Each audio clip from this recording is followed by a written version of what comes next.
Post-traumatic stress disorder is very real. You know, people who experience trauma of any sort, whether it's military service or a traumatic event, can have flashbacks, can have extreme stress and anxiety responses that are far beyond what anybody who's never experienced that kind of stress can experience. So like flashbacks, does it take them back to where they were, actually? In some cases, the flashbacks are literally that. Takes them back to where they were. They lose track of their actual present situation. But at other times, flashbacks can be almost imaginary. That is, you're taken to another place altogether and you're responding to outside stimuli. Sometimes it's just an extreme anxiety that is not really consistent with what you're actually experiencing at that moment. It's an extreme reaction. So like a guy who's been to Iraq and you know, seen some horrible things. Like his wife says, I can't even get too close to another car. Like if I get boxed in the cars, my husband will just start sweating and freaking out. Is that consistent? Yeah, you know, we hear that type of story all the time from people who have been overseas. Part of the protective mechanism when you're in a war zone is to protect your space.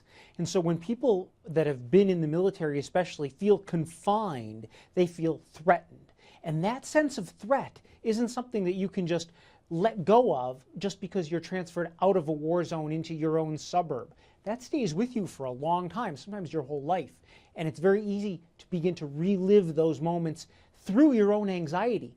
You may not feel like you're there, but you have the feeling inside as if you were there.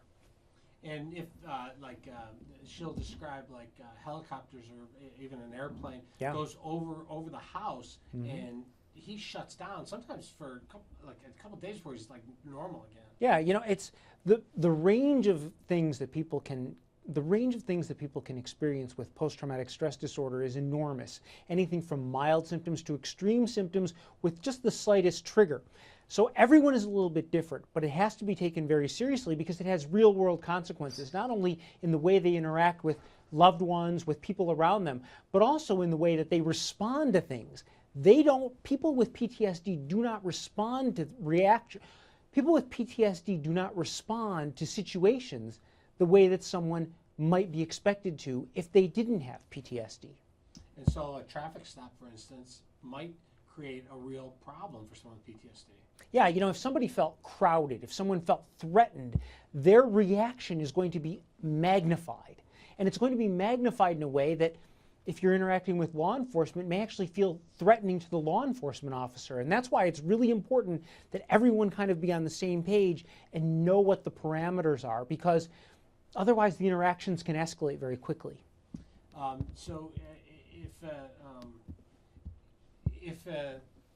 If you know someone has PTSD, like for instance this guy's wife, she obviously knows, and she feels like there's a way to deal with him when he's going through this, right? A way to talk to him. Do they find that that's genuinely true?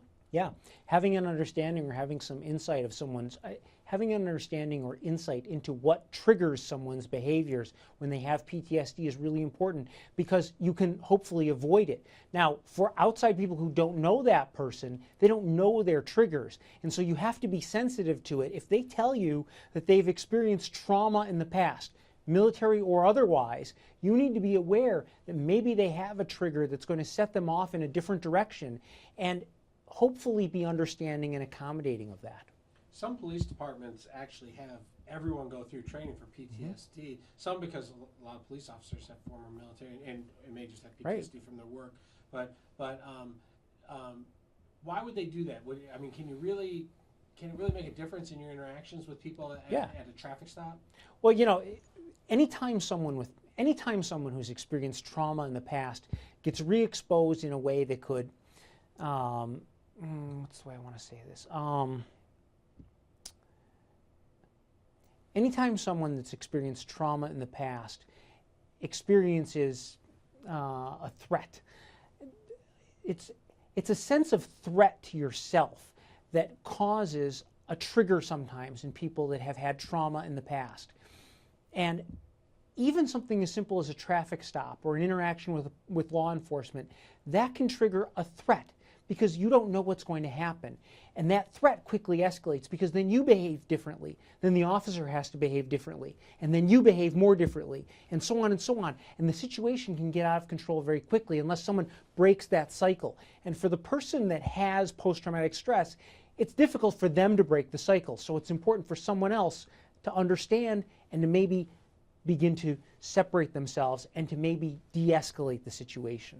So if a police officer had training and they recognize this might be someone with PTSD, they might be able to act in a way that makes everything a little safer. Right. You know, PTSD is just like any other mental health disorder. If you know you're dealing with somebody that has an extreme psychosis and isn't seeing reality the same way, as a police officer, as a healthcare worker, I try and basically help that person cope so they don't feel more threatened and so the situation doesn't get worse. And what if you have no training at all and you just come across someone and you're already in a tense situation? You're a police officer, which you know is, you can sit there, Mike, which you're already tense in situation. If you have no training, that could go pretty badly, couldn't it? Oh yeah, you know, without training, when you're dealing with somebody with an extreme mental health disorder where they may be experiencing outside stimuli or reacting to things that aren't there, it escalates very quickly because your responses are disproportionate to their responses, and you think that they're making stuff up, and they're not. And so they think that you're not listening to them, and then it just gets out of control. Good idea. That this particular guy, his wife actually did all this. He doesn't drive, but just because she does drive, she has a license plate that says Marine and a thing, and he wears a jacket that says Marine, and there's like some sort of notification kind of to let people know, well, hey, this guy has served, and maybe. Are things like that a good idea, or a bracelet, or a thing, or is there anything you can do? Yeah, I wish there was some way that we could identify people who have genuine post-traumatic stress, because not everyone that's been exposed in military combat does have PTSD. But for those who genuinely do, it's important that they get the word out to whoever is interacting with them, so that if something goes south, they respond appropriately, or hopefully can respond so that the situation doesn't get worse.